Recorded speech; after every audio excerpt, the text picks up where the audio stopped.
This musical instrument produces its melodious sound by striking string with wooden mallets. വളരെ മനോഹരമായ striking, വളരെ ഹൃദയസ്പർശിയായ music, ഒരു മ്യൂസിക്കൽ ഇൻസ്ട്രുമെന്റ് ആണ് ഇവിടെ കാണിച്ചിട്ടുള്ളത്. ഈ മ്യൂസിക്കൽ ഇൻസ്ട്രുമെന്റിന്റെ മ്യൂസിക് അതിമനോഹരമാണ്. ഇത് ഒരു കാശ്മീരി മ്യൂസിക്കൽ ഇൻസ്ട്രുമെന്റ് ആണ്. കാശ്മീരിലെ ദാൽ തടാകത്തിന്റെ പെബിൾസിലൂടെ ഒഴുകുന്ന കശ്മീരി ദാൽ തടാകത്തിന്റെ മ്യൂസിക്കൽ റിഥത്തിൽ നിന്നാണ് ഈ മ്യൂസിക്കൽ ഇൻസ്ട്രുമെന്റ് രൂപപ്പെട്ടിട്ടുള്ളത് എന്നാണ് പറയപ്പെടുന്നത്. Identify the instrument. ഈ മ്യൂസിക്കൽ ഇൻസ്ട്രുമെന്റിന്റെ പേര് എന്താണ് എന്ന് പറയണം. What is this musical instrument? പെട്ടെന്ന് പറഞ്ഞോളൂ.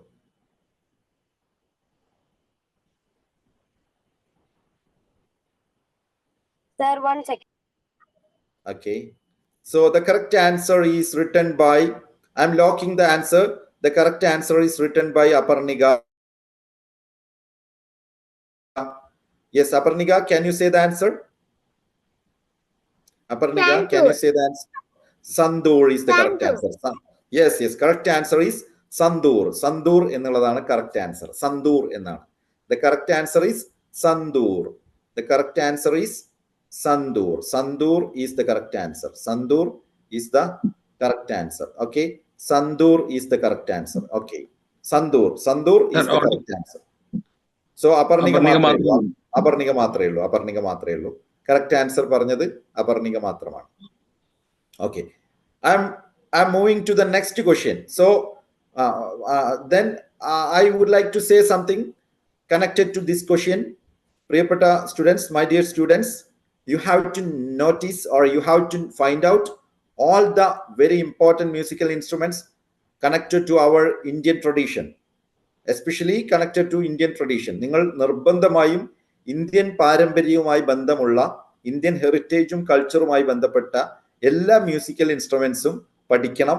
ആ മ്യൂസിക്കൽ ഇൻസ്ട്രുമെന്റിന്റെ പ്രത്യേകതകൾ പഠിക്കാൻ മീൻസ് നിങ്ങളത് ഉപയോഗിക്കാൻ പഠിക്കണം എന്നല്ല. ഏതൊക്കെയാണ് ആ മ്യൂസിക്കൽ ഇൻസ്ട്രുമെന്റ്സ്, അത് ആരൊക്കെയായിട്ടാണ് കണക്റ്റഡ് ആയിട്ടുള്ളത്, അതിന്റെ പിക്ചർ, അതിന്റെ വോയിസസ് ഒക്കെ പഠിക്കണം. സാധാരണ ക്വിസ് കോമ്പറ്റീഷൻസിൽ ചില മ്യൂസിക്കൽ ഇൻസ്ട്രുമെന്റ്സിന്റെ വോയിസ് കേൾപ്പിക്കുകയും അത് ഐഡന്റിഫൈ ചെയ്യാൻ പറയുകയും ചെയ്യാറുണ്ട്. ഓക്കെ.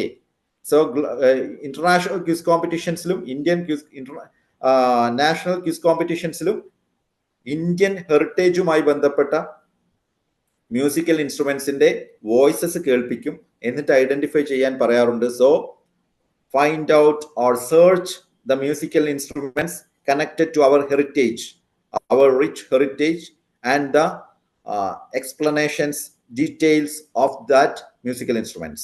Okay. വിവിധ മ്യൂസിക്കൽ ഇൻസ്ട്രുമെന്റ്സ് ഉണ്ട്. അതിന്റെ വ്യത്യസ്തമായ മ്യൂസിക്കൽ ഇൻസ്ട്രുമെന്റ്സുമായി കണക്റ്റഡ് ആയിട്ടുള്ള എക്സ്പ്ലനേഷൻസ് നിങ്ങൾ കണ്ടെത്തണം.